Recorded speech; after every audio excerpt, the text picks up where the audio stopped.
Welcome to another coaching demonstration from the team at MRA. The tool we're showcasing today is the Obstacle Analysis Grid. How are you, Matt? I'm well, thank you. Hilary, yourself? I'm all right, thank you. Yes, good to see you again for another coaching session. Good to see you too. Great. So I know obviously we've worked together before, and when we first started working together, we did some quite robust contracting, but I just wanted to remind you of some of the elements in terms of the ways of working that we've agreed. The most important one, or the first one, is that around confidentiality. So everything that we discuss is completely confidential, and I won't be sharing anything with anybody else. Obviously, if you want to share anything from the sessions with other people, if that's going to be helpful, then please do so. Sure. We have got 20 minutes for the session, so we've got a nice chunk of time to work with. What do you need from me over the next 20 minutes as your coach? So this is quite exploratory conversation for me. So a bit of space and time for thinking, I think, rather than sort of necessarily clear actions and outputs. I value the time to think. Okay. So exploratory and time to think, not necessarily any explicit actions at the end of it. Okay, lovely, that's good. And I know you know what coaching is. It's very clear that you know what coaching is, but just to remind you that I'm not here to give you advice. I'm here to listen, to ask you some questions, to give you a bit of support, hopefully, in terms of your thinking and exploring that thinking, but also to give you a bit of challenge. So coaching is designed to be a little bit challenging. So you up for a bit of challenge as we go through? I'm always up for challenge. And you're up for challenge. What does challenge look and feel like for you? Straight, direct, call it. See stuff, say it. Don't leave the conversation thinking something that you haven't said. Right. Okay. So pretty straight down the line, direct, say it, and you don't want me to be leaving the session. If I've got something to say, make sure I put it out there. Please do. Okay, good stuff. Thanks, Matt. Okay, I know we had a brief conversation before today, and I know there's an opportunity that you're looking to explore, and there's a few things that you want to explore in terms of that opportunity. What might be getting in the way? What might be the strengths that you bring to that opportunity? Did you get a copy of the obstacle analysis grid that I sent to you? Yeah, I've got that one here printed in front of me. Okay, brilliant. So the grid itself is quite a useful framework for you to think around an opportunity or a challenge, actually. Just gives you a bit of structure to think about what might be helping you and what might be getting in the way of you pursuing an opportunity or a challenge. Yeah. So are you happy if we use that? Yeah, perfect. Brilliant. Yeah, good. Okay. So just briefly, give me an overview of what you'd like to get from the session. What's a good outcome for the end of today? So this is in relation to MRA applying for B Corp status, of which we have completed part of the application, and it requires work as expected to do so to get you to the relevant percentage of accreditations. So for me, it's about getting a little bit clearer in my head about that as a piece of work, and where we go with it this year. Okay. So thinking about the accreditation, what work do you need to do and how are you going to progress that for this year? Yeah. Brilliant. Okay. So the obstacle analysis grid that you've got in front of you, hopefully that's going to help with some of that thinking. Yeah. It's just a way of looking at what are opportunities, what might be challenges, and how can you capitalize on your strengths, but also potentially overcome some of the things that might be getting in your way. 9-box model, as you can see. And each of the boxes, there's an area. So we've got 9 different areas to explore. We've got information. So do you know what you need to know? And if you don't, do you know where to find out? Skill. So do you have the skills that you need? Or if you don't have the skills, is that something that you can work on? Do you have the belief? So the third box is belief. Do you believe that this can happen, or is there a bit of a belief that this will never happen for you? And then that central section, you'll see we've got well-being. So where's your well-being at? Is it a strength or is it a challenge at the moment? other people. So how are other people going to help or potentially hinder this project? Motivation. So how motivated are you to really get started with this? And then the final 3 boxes that we've got there are time. So is time a strength or is it a challenge? Money or budget or resources. Is it something that you can afford to do? Have you got the resources to support you going forward with this? And then the final box is fear. So do you feel brave or are you feeling fearful about going forward with this? So you've got those 9 areas to potentially explore. Yeah. Those are the 9 fixed elements of the model, but if there's something that, as we talk through, you want to add in terms of an area that could be either an obstacle or an opportunity, then please do so. You can add to the model. It's not just fixed at 9, although it will make it look a bit untidy, obviously, if you add another box to it. Yeah. Okay. So the way that we work with this is you take looking at B Corp and how you get that accreditation, how you're moving forward with it. Yeah. And I want you to score each of those areas on a scale of 1 to 10. 10 is it's a really great strength. Yep. 1 is it's an area of weakness. Okay. So for example, with information, if you've got all the information that you need, then score it towards the 10. Yep. If you're actually at the beginning of that process and you don't really know when you haven't got the information, then score it towards the 1. Okay. If you just go through and score each of those boxes and then let me know when you've done that. Okay.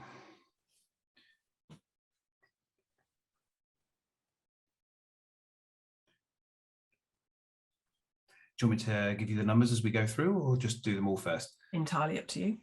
Okay, I'll quickly whip through those now.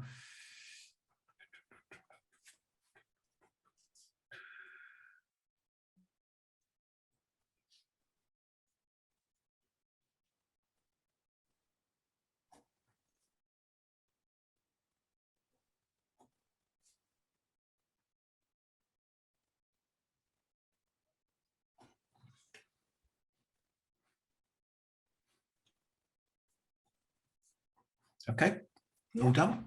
Okay, great. How did you find that going through the process, the scoring? How was it? Yeah, good actually. Really sort of easy to respond to, pretty clear in terms of responses. I can obviously share the numbers with you and you probably get a sense of where I'm at with it. Yeah. And when you look at the 9 boxes and the numbers that you've captured overall, what are you noticing? I'm noticing that a significant number are high scoring. There's nothing particularly low. So it's probably a sort of mindset perspective that I'm bringing to it. Okay. So say a bit more about that mindset perspective. It's achievable. It's there. It's some stuff to do to get us over the line, but yeah, relatively high levels of confidence. Okay, brilliant. So it feels achievable and you've got high levels of confidence that you can move towards where you want to be with B Corp. Yeah. Brilliant. Okay. So one of the ways in which the grid can be really helpful is to maybe drill down into the detail of both the areas that are a strength or areas that you think actually I could do with maybe looking at those in terms of any actions that you need to take associated with them. So it's entirely up to you. Where would you like to start on that grid to explore in a bit more detail?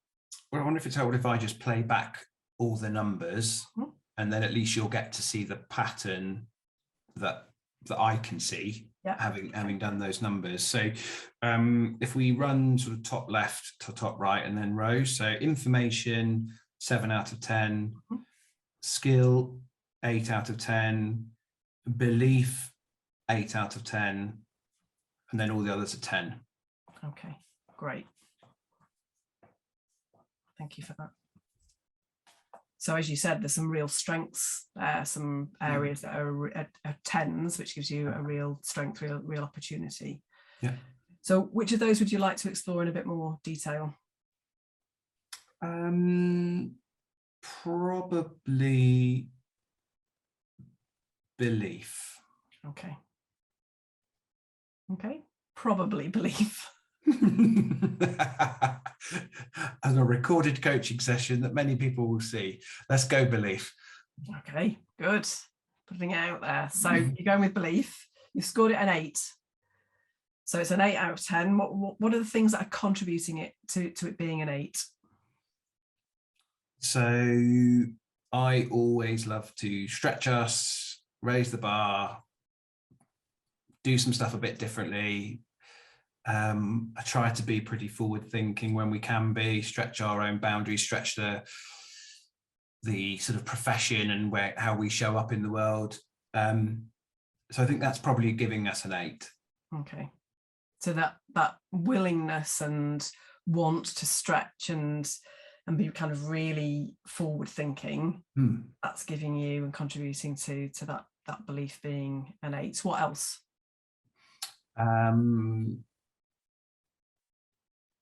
A belief that we can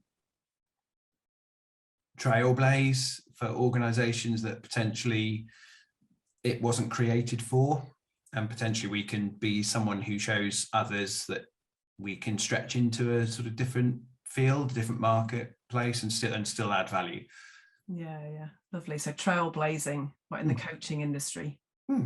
Fantastic. That sounds like a great goal to have, and knowing how we work, it feels like a really good fit with the core values of MRA as well. So trailblazing, great word. Okay, what else contributes to that 8? In terms of belief, I think that's probably it. Yeah. Okay, so it's an 8. Lots of things contributing, really positive things contributing to that. Where would you like it to be? Obviously, I want it to be a 10. As you well know. I did not like to assume, but yes, so I want it to be a 10. Shall I share a little bit more about what's in the way, what's in the gap? Yeah.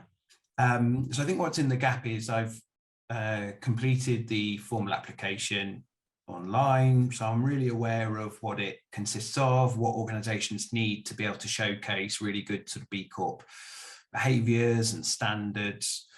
But I've sort of struggled off the back end of completing the application because so much of it felt like it wasn't for businesses like ours. It felt like it was for large scale organizations with massive populations of people and multiple disciplines and big product sales, big supply chains, sort of upstream, downstream, that it felt like it was for big business. So it was actually quite hard to complete it because a lot of it just didn't apply to us. And the way in which the process works is that for every sort of positive response, you get points, and those points get you to a certain point. You need to get 80 points to get B Corp out of 200. And obviously lots of the questions didn't really apply to us. So I keep going back to B Corp saying, should we even be doing this? Should we be doing this? Because it feels like it doesn't apply. And yet you keep telling me that we're exactly the sorts of organization you'd love to go through it. But so there's that. I think that 2 point is, I think we should go through it. They tell me we should go through it. I want to go through it because I think it'd be great for us to test ourselves on a whole new sphere. But the process doesn't feel like it wants us to go through it. So it's going to take a lot of work to unpick exactly what it's going to take to get us to the threshold for a SME rather than big global corporation. So it's that slight tension around, is it set up for people like us? Yeah. With organizations of this size, even though we really, really, really want to play in that space. So for you, it's more around the process doesn't feel like it's a natural fit. You're having to maybe work slightly harder to think about what information is going to provide the evidence to support the application in a way that fits what B Corp are looking for. Just sort of creating a bit of tension, you said, for yourself. Yeah, and it's really important, if we're going to do it, we do it properly, we do it authentically. We're not responding in a creative way to get accreditation. I want it to be meaningful and to showcase that we actually do these things this way, or we've learned that there's value in asking a supply chain of ours to do something slightly differently. So it needs to be true and authentic. It's just whether the process really allows for SME type organizations to get there in a services industry rather than a product related industry. There are some great expertise out there. Innocent Drinks, famous for being one of the front-ended B Corps. They have a massive supply chain, so much, and a massive employee base. So much of it links brilliantly to their framework and their model and their role in communities. And we have a slightly different framework. We work remotely, quite heavily associate model rather than employees. We don't have much of a supply chain because we're a service-led model. We impact in terms of great best practice in the community, but maybe not in our community because we're all diverse. And so quite a lot of the sort of elements that make B Corp brilliant are just tricky for us to navigate because of our framework and model. And I'm just trying to get through how to do it in a way that's really true and authentic, and we learn and we do some stuff differently off the back end. So you've mentioned sort of the authenticity element a few times, being true and authentic. Yeah, it's really important to you. Yeah, you described what the 10 sort of would look like, and the gap between you'd like to be a 10, what the gap is between the 8 and the 10. Yeah. What's the action associated with moving from an 8 to a 10? So I have reached out to B Corp and they've come back again and said, we still think that small SME service industries like yours can gain accreditation. And they've sent me a vast long list of videos and things for me to watch to try and understand how to do all those things. Okay. So it's sitting with me now. I have scheduled some time in the diary for in a couple of weeks to go back and revisit and do a bit more of the detail. And so that's why the information is a 7, because I feel like I just need to get a bit more information to know whether we really can go at it in the way in which they describe, and then put my energy into that. Or it might be that we come back and despite multiple applications of knowledge, it still feels like no matter what we do, we can't quite get over the line. And that's okay too. But I'll be sad if that's the case, because I think it will be helpful for us. And I think we should role model and showcase and trailblaze and do the right thing in terms of our industry. Yeah. So you've mentioned the connection between belief and information. If you go out and seek some more information, that's potentially going to plug some of the gaps and help move the 8 on belief to a 10. Yeah. When you look at the rest of the grid and you look at some of the strengths, how could some of the other areas support on driving your belief from an 8 to a 10? So the only one for me that potentially we could draw from that I'm not drawing from is the category called other people. So at the moment I'm doing this piece of work on my own because I'm the one who's got the time and energy and want to do it, and it feels like something that I should do because it's part of my business, but potentially drawing on the knowledge and skills of other people in our organization. They might bring a different perspective to the questions, might be able to think of different ways of responding outside of maybe an ESTJ framework. So potentially drawing on others' perspectives might be helpful as we progress a bit once we've done a bit more of that information gathering. So potentially drawing on other people might help. Yeah. Is that a motivation to go and seek that support yet? So I'm just wondering, it sounds as though there's a sort of hesitancy associated with that. I think the hesitancy is aligned to not wanting to waste people's time on something if ultimately we're not going to go through formal accreditation.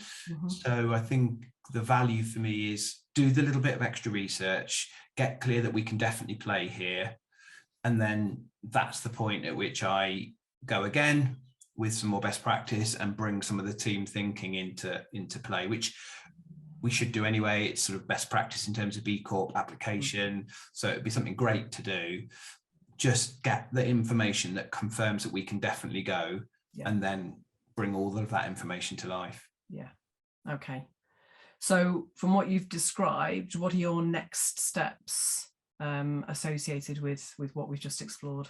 So at the moment, I've got a date in the diary, which is to go back and review all the links and the information to give me that sort of information / belief piece. I think the thing that's coming out of this conversation is at what point do I involve others Mm-hmm. from within MRA, and people who might have an interest and a passion for the similar sort of work, and rather than them seeing it as an inefficient task, than them seeing it as a contribution towards something. So I think the takeout is at what point to bring others' reflections and perspectives in to our formal application. Yeah. So you've got a clear path through, and part of that is bringing other people in. It's just at what stage you do that. And I think, I'd encourage you to reflect on, you talked about you don't want to waste people's time. I'm just wondering about how much you've gauged interest in B Corp and whether there's an actual underlying interest from some people within the organisation that perhaps you're not aware of, that means they could learn something, they might want to be involved. So just challenge yourself, I suppose, on that narrative that you've created around not wanting to waste people's time because there might be an interest in getting involved. Yeah, really nice. Yeah, good. Yeah, good feedback. In the very start of the session, I said, don't leave the session thinking something that you haven't said. Is there anything else that you're thinking that you haven't said? No, that was sitting in my head, was the are you creating a barrier around other people that doesn't actually exist? Yeah. Okay, cool. Okay, cool. Okay. Yeah, good. So is there anything else that you want to explore before we bring the session to a close, Matt?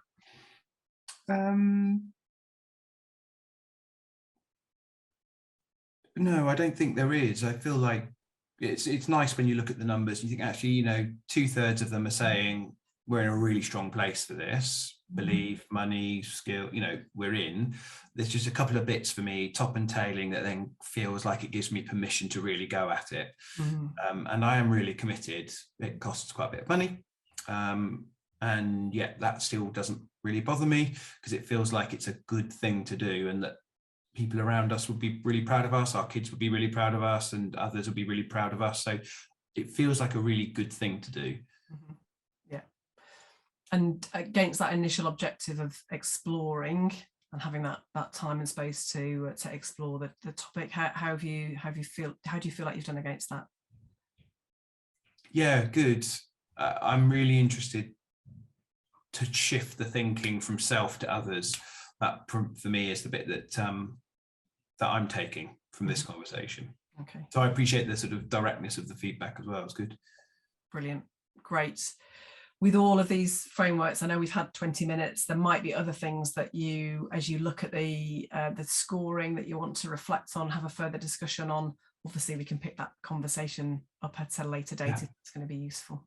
Really good. Thank you. Brilliant. Thanks, Matt. Thanks, Hilary. That concludes the coaching demonstration. If you'd like to learn more about professional coaching, please visit www.matthewradley.co.uk.